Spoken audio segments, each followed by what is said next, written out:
Dear audience, today we will talk about a very interesting certification, that is International Software Quality Board Certification. We will discuss about the foundation level training, and this certification name is ISTQB, and the version is 4.0.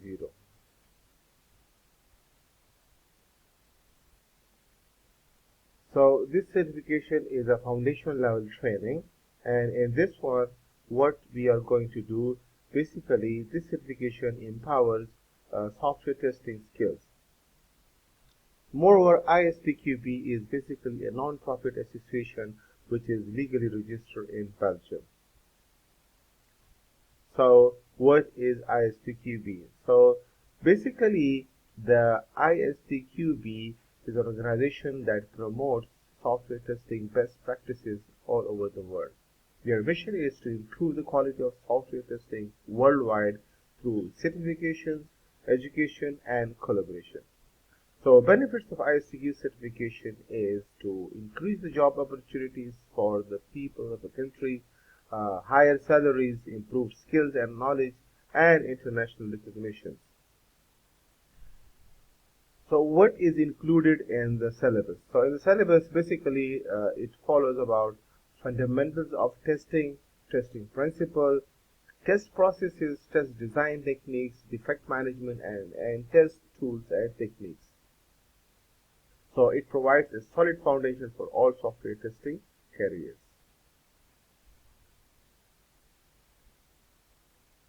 So what are the fundamentals of testing? So how can we define testing?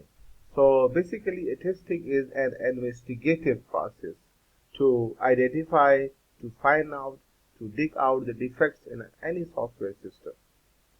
And so to know that why the testing is important, so we need to ensure that software quality, reliability, and functionality, that should be the supreme importance for any software development house. So we need to know that what are the principles to know for the testing. So basically we have like black box testing, white box testing, and then we have equivalence partitioning testing, boundary value analysis, and error guessing.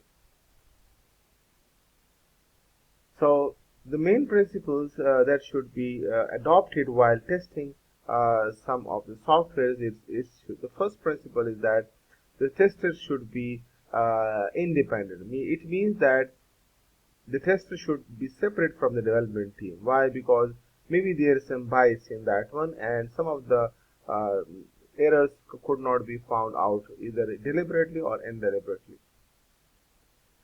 Second most important principle is to detect the error as soon as possible. So earlier defect detection is the most important thing, and it should be founded and fixed as early as possible during the life cycle of the development process. Since exhaustive testing is impossible, right? So it's impossible to test all possible combination of inputs and conditions.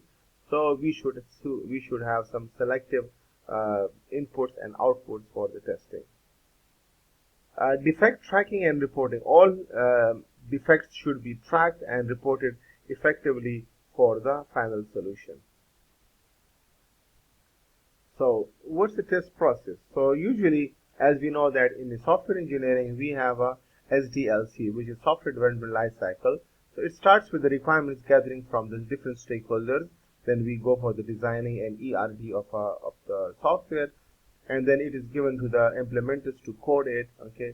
And then we do the different testing, alpha, beta testing, and then it goes to a deployment and maintenance process. And then the second thing is the testing activities in each phase is that we have unit testing for each module or each module. We see that how every unit is working, and then we integrate it, we combine all the modules, and then we test it. We also see the system testing, that overall the business functionality is working or not, and then we see the acceptance testing from the stakeholders, that are these according to the stakeholders' requirements, yes or no. And then importance of test planning, that how to plan the test.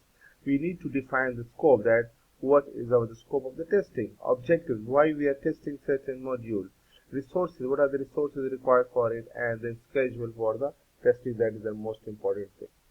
So according to the ISTQB, what are the test design techniques? So in the test design techniques, we have black box testing and white box testing.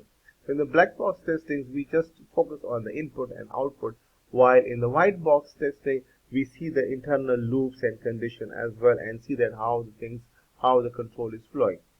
So the black box testing based on the software functionality without the knowledge of internal code, like equivalence partitioning test we have it, boundary value analysis we have, and error guesses. So these are the three types of testing which is under the category of the black box testing. And then we have white box testing. So what is the white box testing?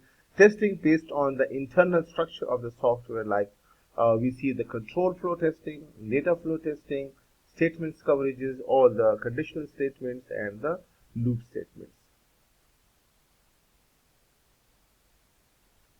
Defect management. So what is a defect and how we can manage it earlier. So any error or deviation from the expected behavior of the software which is given by the requirements and our stakeholders. So that is called a defect. Defect life is starting from, like, it could be through logging, it could be through assigning, reproducing, fixing, verifying, and then closing. Defect tracking tools are Jira and Bookzilla and Asana. So these three tools are used for the defect tracking. So what are the test tools and techniques? So we have, like, three kind of testing tools. First is called static testing, like, code review. Visually we see the code, and if there any error, we try to fix it. Inspection techniques and linting tools. Second is called dynamic testing, as we already discussed in the previous slide, which are black box testing and white box testing techniques and automation tools. The next is test automation frameworks like Selenium, Opium, and Cypress. So these are the different automation. Automatically you do the testing techniques without the human intervention. So conclusion. So in conclusion, we see that ISTQB foundation level training provides a valuable foundation for software testing career. And second is certified testers are in high demand globally, and continuous learning and skill development are essential for every software developer to learn and excel in this field. Yes, later on we can go for some additional resources such as agile testing, mobile testing, API testing, and Scrum models. We will include case studies and real-world examples to illustrate the key concepts in the testing way. I may also give you some quizzes and interactive activities to engage you and to learn more whatever you have learned. So thank you very much, and see you in the next upcoming videos related to the testing.